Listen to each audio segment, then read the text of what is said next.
क्रांतिकारी रोशनलाल सुतैल स्मृति समिति की ओर से हाडी बम कांड के महानायक एवं स्वतंत्रता सेनानी स्वर्गीय रोशनलाल सुतैल की 37वीं पुण्यतिथि पर पंचकुला स्थित माथुर वैश्य सभागार में पुण्य स्मरण कार्यक्रम का आयोजन किया गया। शुभारंभ मुख्य अतिथि समाज सेवी पूरन टावर, कार्यक्रम अध्यक्ष शशि शिरोमणि, राम टंडन, मधुरिमा शर्मा और संयोजक ब्रजेश कुमार सुतैल ने स्वर्गीय रोशनलाल सुतैल के चित्र पर पुष्पांजलि अर्पित कर एवं दीप प्रज्वलित कर किया।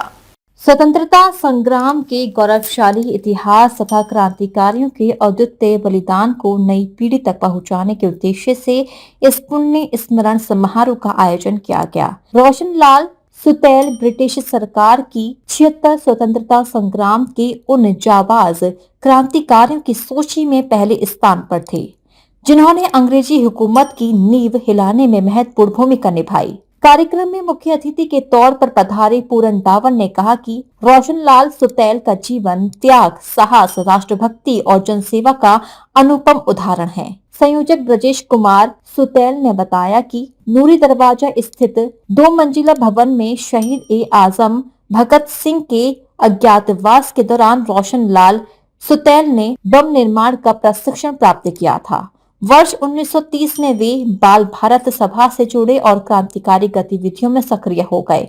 वर्ष 1934 में लश्कर क्षेत्र में हथियार खरीदते समय उन्हें गिरफ्तार किया गया, लेकिन रिहाई के बाद भी उन्होंने स्वतंत्रता आंदोलन में सक्रिय भूमिका निभाई। उन्होंने तो पूरा जीवन अपने देश के लिए दे दिया और क्रांतिकारी रहे, शहीद भगत सिंह जी से जुड़े रहे, इसीलिए लोग उनको क्रांतिकारी कहते थे। और जो हार्डी बम कांड हुआ था उसमें विशेष भूमिका बाबूजी ने निभाई थी। बम भी हमारे घर के बना था और वही बम उस हार्डी बम कांड के लिए उपयोग हुआ था।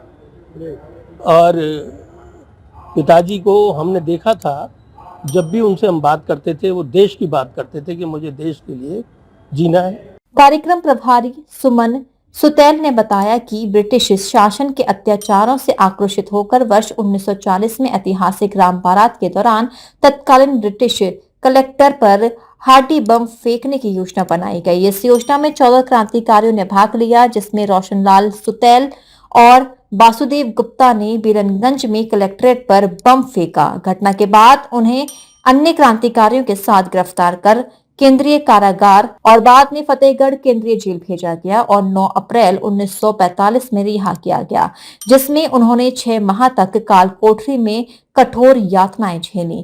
कार्यक्रम में रंगमंच के कलाकार दिलीप रघुवंशी को आजीवन उपलब्धि सम्मान से सम्मानित किया गया। सुतैल जी के बारे में मैं इतना जानता हूँ कि बहुत बड़े क्रांतिकारी व्यक्ति थे। उनसे हमें बहुत कुछ सीखने को मिला। उन्होंने जो लड़ाई लड़ी है और आज जो बच्चे लड़ाई लड़ रहे हैं वो उन्हीं के मार्ग पे चलने का काम कर रहे हैं, बच्चे भी, लेकिन उन्हें आज न्याय मिल गया, इसलिए मैं बधाई देता हूँ आप लोगों को भी। स्वतंत्रता के बाद भी रोशनलाल सुतैल समाज सेवा और जनहित के कार्य में सक्रिय रहे। उन्होंने कांग्रेस के शहर महासचिव के रूप में 1952 से 1980 तक जिम्मेदारी निभाई। वर्ष 1952 में जॉन्स मिल की ऐतिहासिक हड़ताल के दौरान उनके प्रयासों से तत्कालीन प्रधानमंत्री एवं सांसद सेठ अचल सिंह से वार्ता कराकर श्रमिकों की हड़ताल का समाधान कराया। संचालन हरीश चिमटी ने किया। इस अवसर पर कमल शर्मा, पप्पू, चारू बलराम शर्मा, डॉक्टर शिवानी चंद्रशेखर शर्मा, रामशंकर शर्मा, ओम शर्मा, श्रितेश गुप्ता, हरिशंकर शर्मा, गिरीश शर्मा, डॉक्टर अशोक शिरोमणि आदि प्रमुख रूप से मौजूद रहे। डीजी महाराजा न्यूज के लिए दीपक राज की रिपोर्ट।